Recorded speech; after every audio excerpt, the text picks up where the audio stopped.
Are you ready for the ultimate role-playing challenge? Tougher than trying to get a king to give up his crown. Tougher even than trying to seduce Tiamat.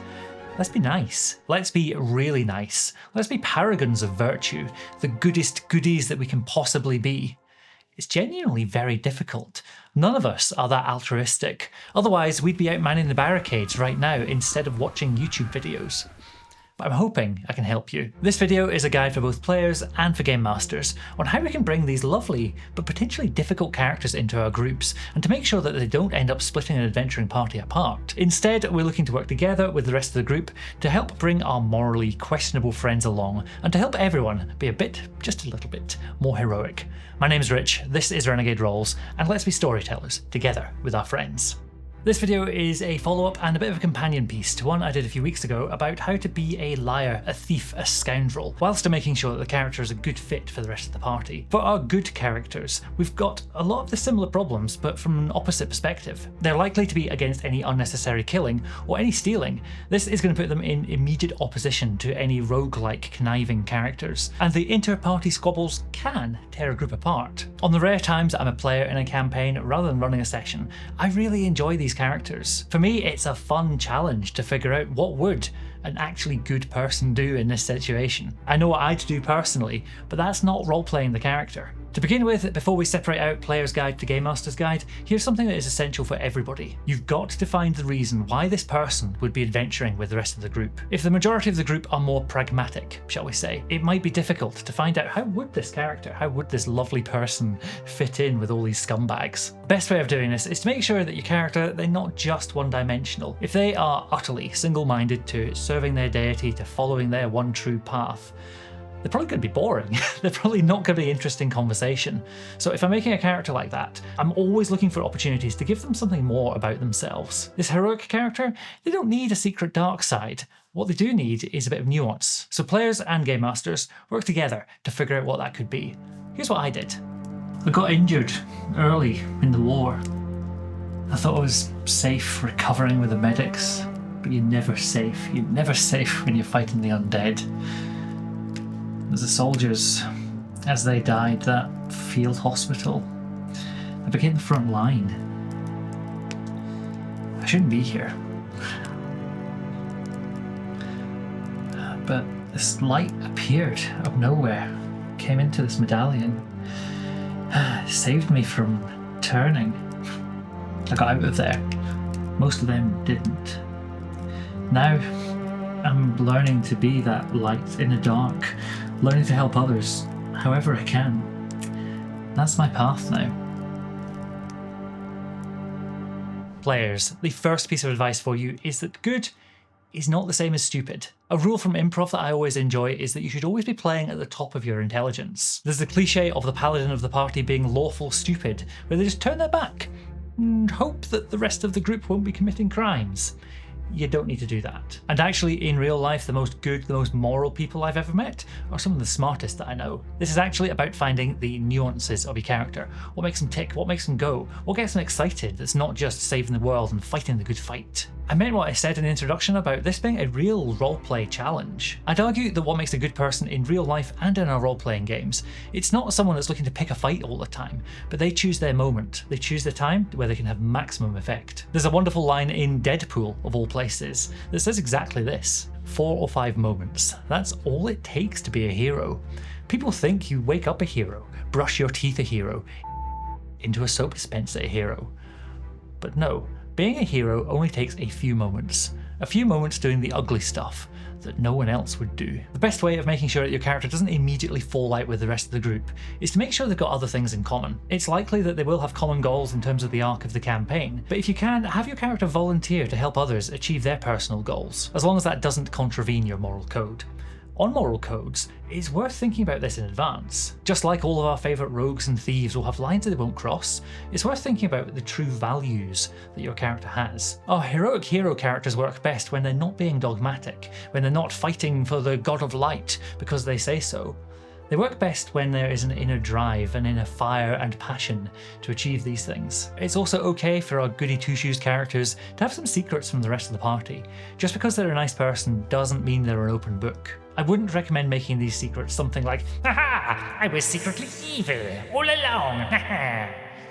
That's lazy. We can do better. A good one that you'll see often in different types of media is that a character is trying to do good to make up for some past act. They're trying to find peace and serenity somehow, and they're choosing to do it by doing good things along the way. I say this one regularly, but it's really worth repeating. Story is change. The story of our character should not be static. I'm not saying that over the course of the campaign they should have a whole personality transplant, rather that they should grow, either in power as they level up, or in terms of their connections with others. Maybe at the start of the campaign, our character's good as gold and naive about what happens in the world, but as the story continues, they learn more about the real shape of things, and they still choose to do good. A character that I played recently in a campaign was called Verga, and she was exactly this archetype. This was someone that was too good and too moral, even for the god that she served. She started as a cleric, but ended up as a monk of the Way of the Four Elements, after realising that her god was telling her to do things that were just outside of her moral code. This led to some lovely character development and some brilliant roleplay with the rest of the group. An improvised line of hers that she said to one of the party members was,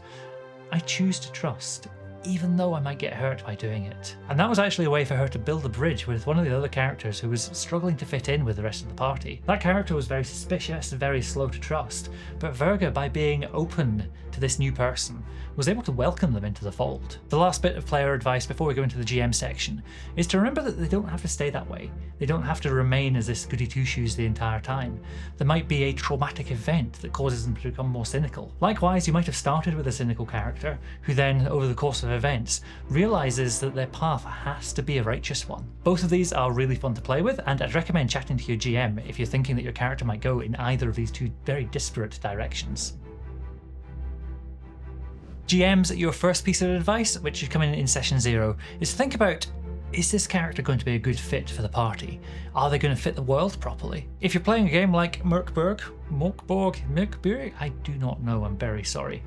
If you're playing a game like that grim, dark, evil, scary yellow one, it's probably not going to work well having a Pollyanna type character who's happy and sunshine and full of rainbows. That character is likely to meet a very sticky end, so aligning your players' expectations with the world that you're building is such an important first step. Having said that, there is still room for a little light in a grim, dark world. Having someone who hasn't quite yet given up hope can be really inspiring for a whole party and bring an adventure into different directions that you might not have considered. In general for this one, well, are the vibes right? Is this character going to fit in nicely and play well with the others? On that eternally recurring theme of please let's talk with our players, one of the key questions to be asking the player of this very, very nice character is, what do they want from this character? What do they want from the campaign? If they say that the game they want to play is one of heroic heroes heroing heroically, your grim dark setting inspired by Dark Souls probably isn't going to be the one for them. And if I was you, I'd be encouraging them to look at rolling up a new character or finding a way of toning this person back a bit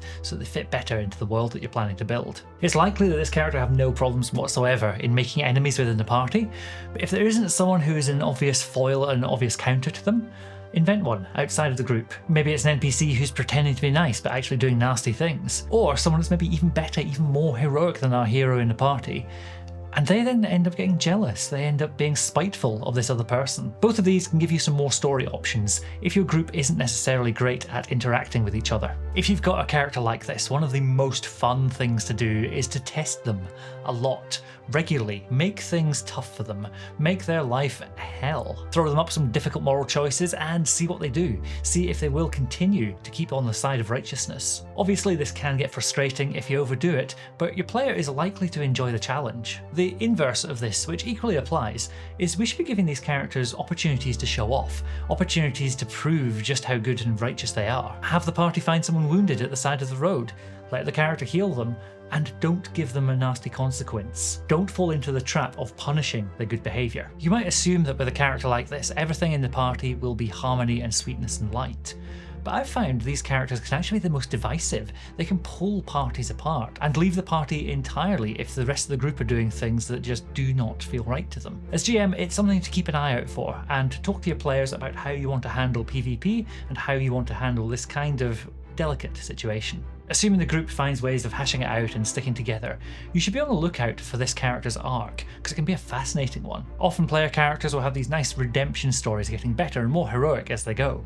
But for a character that's already starting in a good place, who's already starting off being true and good and light, their arc is often going to be a downward one, potentially from someone who's naive and lovely to someone who's more cynical, someone who's seen the darkness in the heart of people and it's hurt them. These are the stories that I love to see coming out at the table. This video here is all about character arcs for every length of campaign, while this one is all about liars and thieves, and I've been referencing it throughout this video. I'll see you in one of those where we can be storytellers together with our friends.